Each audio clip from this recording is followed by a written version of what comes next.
Imaginez qu'on découvre, dans les recherches en médecine, la possibilité d'échapper à la mort. Vous imaginez les titres qu'il y aurait dans les journaux? Eh bien, en fait, nous l'avons. Jésus nous donne, par sa résurrection, de traverser la mort et de le rejoindre dans la vie éternelle. Voilà la nouvelle que nous annonçons aujourd'hui au monde entier et qui nous est annoncée à chacun d'entre nous. Vous y croyez? Oui, tous. Alors, j'ai cherché sur Internet, j'ai trouvé un sondage qui date de 2009. La question était la suivante: croyez-vous à la résurrection? Je vous lis la réponse. C'est dans le point. Un Français sur 10 croit à la résurrection. C'est ce que révèle un sondage sur Presse qui paraîtra jeudi à la veille de Pâques. Donc c'était il y a 3 ans. Pâques, la fête de Pâques qui célèbre pour les catholiques la résurrection du Christ. Effectivement. Grande surprise, si 31% des pratiquants et 57% des pratiquants réguliers y croient, ils ne sont plus que 13% pour l'ensemble des catholiques.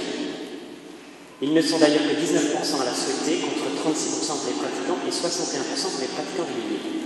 C'est-à-dire que si vous êtes des pratiquants ou des pratiquants réguliers, on est entre 31 et 57%. En gros, entre 30 et 60%, ça fait une moyenne de combien? 45. Ça veut dire moins d'un sur deux. Donc d'après le sondage, moins d'une personne sur deux qui va à la messe croit à la résurrection.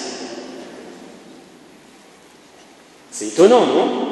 Alors la suite est encore plus étonnante. La croyance en la réincarnation progresse parmi les catholiques. 21%, dépassant même la moyenne française qui est de 20%.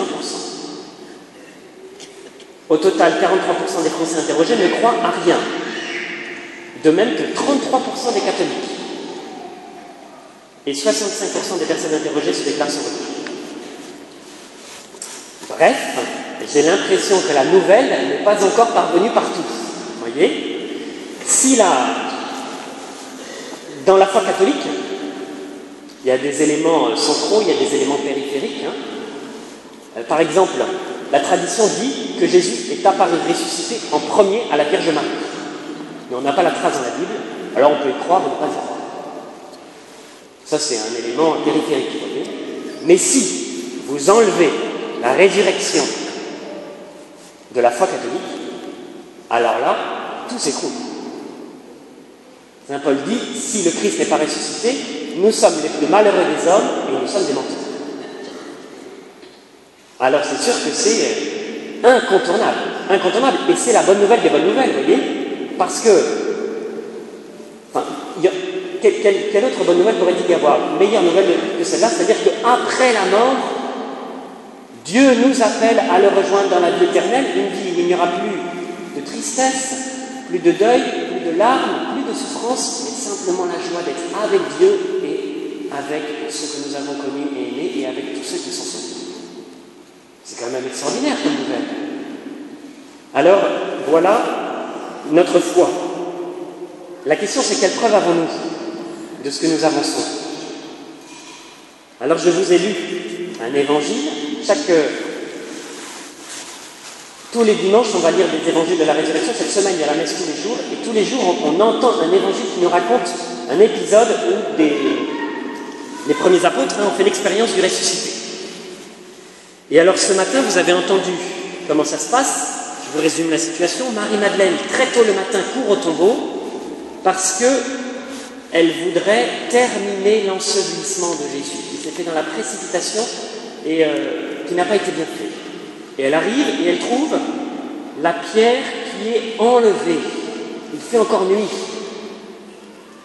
Que pense-t-elle? On a volé le corps de Jésus. On a volé le corps de Jésus. Elle court. Elle va le dire aux apôtres, Pierre et Jean, qui eux-mêmes courent, vont jusqu'au tombeau. Celui qui arrive en premier, c'est Jean. Celui qui arrive en deuxième, c'est Pierre. Alors, Jean s'arrête, il n'entre pas, il attend Pierre, Pierre arrive, il entre, il regarde, Jean entre, il regarde, Jean croit, et Pierre ne croit pas. Alors avec ça, on n'est pas trop avancé. Pas d'apparition de Jésus, pas d'apparition d'ange, aucun signe dans l'évangile d'aujourd'hui. Si vous avez été à la messe hier, il y avait au moins 2 anges qui venaient en habit resplendissant et qui disaient « Ne cherchez plus le vivant parmi les morts, il n'est pas ici, il est ressuscité. » Mais là, aujourd'hui, rien du tout. On a juste une personne, Jean, qui entre dans un tombeau vide et qui, voyant les linges, on nous dit « Il vit et il crut ». C'est bien mystérieux parce qu'on se dit comment il a fait pour croire. Tout ce qu'il a vu, c'est les linges et voilà. Alors, d'où vient la foi? La foi, c'est une grâce, mais elle vient de l'interprétation des signes que nous voyons. C'est très frappant ici. Il faut interpréter ce qu'on voit pour entrer dans la foi. À la vue du linceul posé là, Jean va se dire, c'est simple, c'est vrai, il est ressuscité. Il n'est plus là, les linges sont comme s'il était au même endroit, on n'a pas volé le corps, il est ressuscité. Et il interprète ce qu'il voit, et ça lui suffit. Pierre, il voit la même chose, et ça ne lui suffit pas. Alors, il faut dire que entre Pierre et Jean, c'est un peu différent. Ces 2 personnages sont intéressants parce qu'on peut se reconnaître dans l'un ou dans l'autre. Pierre et Jean courent tous les 2 ensemble, c'est très beau. On dit que Pierre est plus vieux. Ça explique pourquoi il arrive après, et que Jean est le plus jeune de tous les apôtres. Ça explique pourquoi il court plus vite. Mais il y a une autre explication. Pourquoi Jean arrive plus vite que Pierre? Qu'est-ce qui s'est passé 2 jours avant, 1 jour avant? Jésus a été crucifié vendredi. Et où était Pierre? Pierre avait dit à Jésus, je donnerai ma vie pour toi. Et au moment où on a dit, toi aussi, tu étais un ami de Jésus, il a nié 3 fois. Comme Jésus lui avait dit. Et ensuite, il a pleuré amèrement. Alors vous comprenez, quand on lui dit le matin, le tombeau est vide, dans son cœur, il se dit, tiens, qu'est-ce qui s'est passé? Mais il a le cœur lourd. Jean, lui, il était à la croix. Alors quand on lui dit le tombeau est vide, dans son cœur, c'est pas la même chose. Jean, on l'appelle le disciple que Jésus aimait. Alors, Jean représente l'amour, celui qui aime Jésus. Comme Marie-Madeleine. Marie-Madeleine, on dit qu'elle avait été libérée d'une vie de prostitution, de péché, et elle était attachée à Jésus d'une manière viscérale. Dans un autre évangile, quand il apparaît ressuscité, elle l'attrape. Et Jésus lui dit, lâche-moi, lâche-moi. Elle ne veut plus le lâcher, tellement elle l'aime, vous voyez. Alors, Jean représente l'amour, Pierre représente l'autorité. Et celui qui va croire, c'est celui qui aime. Très frappant. Pierre, il va entrer, il va regarder plus attentivement, et il va mettre du temps. Pierre, souvent, on dit, il représente l'Église, c'est lui le premier des apôtres. Et parfois, l'Église, c'est pas... Dans l'Église, il y a les 2. Vous voyez, il y a l'amour qui voit en premier, qui agit, qui court plus vite. Et il y a aussi l'autorité qui parfois prend du temps, ne se presse pas, est un peu lente. Hein? Mais les 2 sont importants parce que c'est l'autorité qui va attester ensuite. Alors, celui qui croit, on voit aussi, dernière chose sur ce thème, on voit aussi que Jean respecte l'autorité de Pierre. Il arrive en premier, il se penche et il n'entre pas. Vous voyez comme il est respectueux de l'autorité de Pierre. Pierre, c'est la figure du pape. Hein. Voilà. Il attend que Pierre soit là, qu'il entre pour que lui-même s'autorise à entrer. Alors, pourquoi Jean croit-il? C'est celui qui aime, qui croit. Nous, on dit, je voudrais des signes pour croire. Eh bien, qu'est-ce que nous voyons? Que Dieu donne des signes à ceux qui aiment.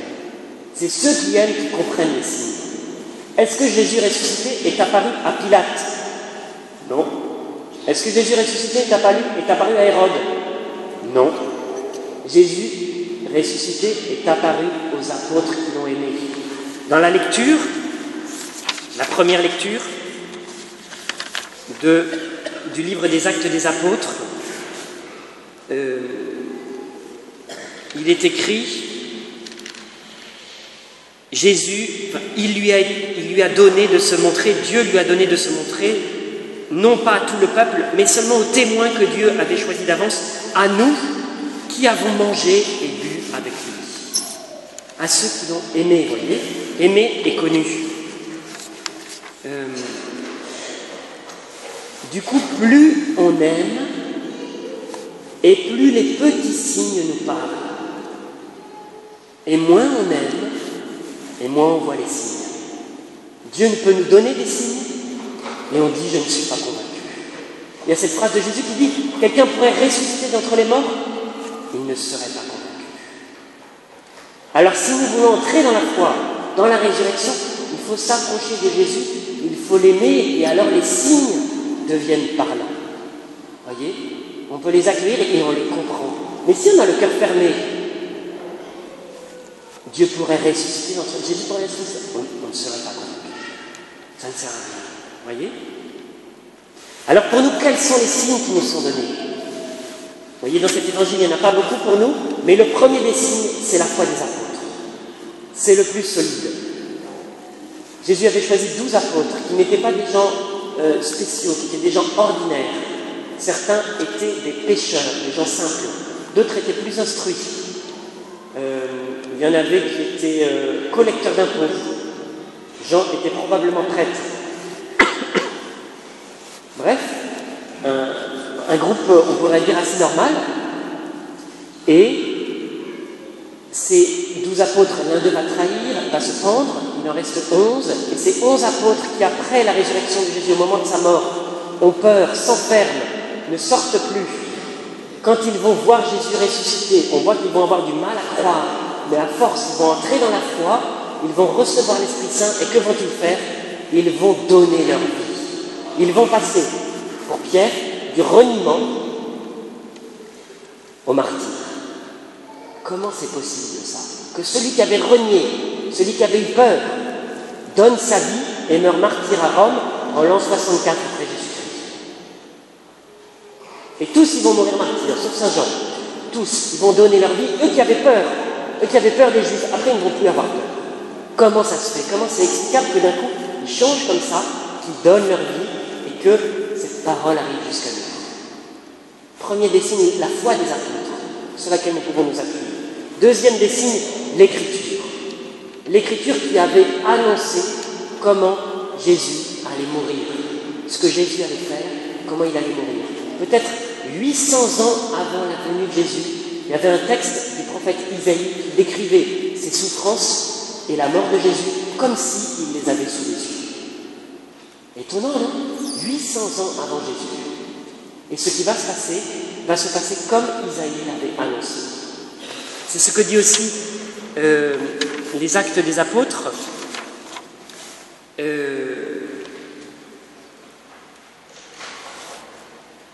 ne retrouve plus la phrase. Alors, je ne la trouve plus.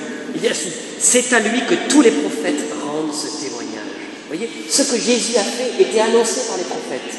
Dans Isaïe, mais aussi dans Jérémie, dans Ézéchiel, dans tous les prophètes. Et ça s'est réalisé comme Dieu l'avait annoncé. L'Écriture est pour nous un témoin fiable dans lequel nous pouvons avoir confiance. Ce que dit la Bible est vrai. Et c'est là-dessus que s'appuie notre foi. Voilà. Alors ce que nous pouvons demander aujourd'hui, c'est la grâce de la foi. De la foi en la résurrection. Moi, j'espère que dans l'église du Pont-du-Lac, le sondage n'est pas vrai. Vous voyez que parmi vous, dans votre cœur, vous croyez à la résurrection. J'espère. Plus qu'en la réincarnation. Vous savez que la réincarnation, c'est une malédiction. C'est une malédiction dans le monde hindouiste. où sans cesse on revient et on revient et on revient et on doit s'échapper du cycle infernal. Nous, on ne croit pas ça. Nous, on croit qu'on a une seule vie, qu'elle commence à notre conception et qu'au moment de notre mort, elle ne se termine pas, mais que la mort ouvre vers la vie éternelle. Et que du coup, tout ce qu'on fait dans notre vie a un poids d'éternité, en bien ou en mal. Ce qu'on fait en mal, il faudra que nous demandions pardon au Seigneur. Et tout ce qu'on fait en bien, dit saint Paul, tout ce qui est dans l'amour, ça reste pour l'éternité. Alors c'est un message extraordinaire. Alors, ce que nous pouvons demander au Seigneur aujourd'hui, c'est la grâce de la foi. Et la deuxième chose, c'est que la foi, c'est une vie. C'est une vie. Saint Pierre dit, dans la deuxième lecture, c'est Saint Paul, pardon, vous qui êtes morts avec le Christ, vous êtes morts avec le Christ et votre vie reste cachée avec lui en Dieu. Quand paraîtra le Christ, votre vie, alors vous aussi vous paraîtrez avec lui en pleine gloire. Il nous dit aussi rechercher les réalités d'en haut. Ça veut dire, la foi nous fait vivre avec Jésus, de telle manière que notre vie devient nouvelle, une nouvelle forme de vie, une vie avec le Christ ressuscité, une vie où on choisit le bien, on lutte contre le mal, et cette vie transforme notre manière de vivre sur la terre. Alors c'est ça que nous devons demander, parce que si nous croyons comme ça que Jésus est ressuscité, mais que ça ne change rien, notre foi est morte. Alors demandons au Seigneur. Je voulais vous lire une parole du pape François. Il a dit hier, dans son homélie de Pâques. Voilà ce qu'il disait. Accepte que Jésus ressuscité entre dans ta vie. Accueille-le comme un ami, avec confiance. Il est la vie. Si jusqu'à présent tu as été loin de lui, tu as vécu loin de lui, fais un petit pas. Il t'accueillera à bras ouverts. Si tu es indifférent, accepte de risquer de croire. Tu ne seras pas déçu. S'il te semble difficile de le suivre, n'aie pas peur. Fais-lui confiance. Sois sûr de lui. Il t'est proche. Il est avec toi. Il te donnera la paix que tu cherches et la force pour vivre comme lui le veut. Amen.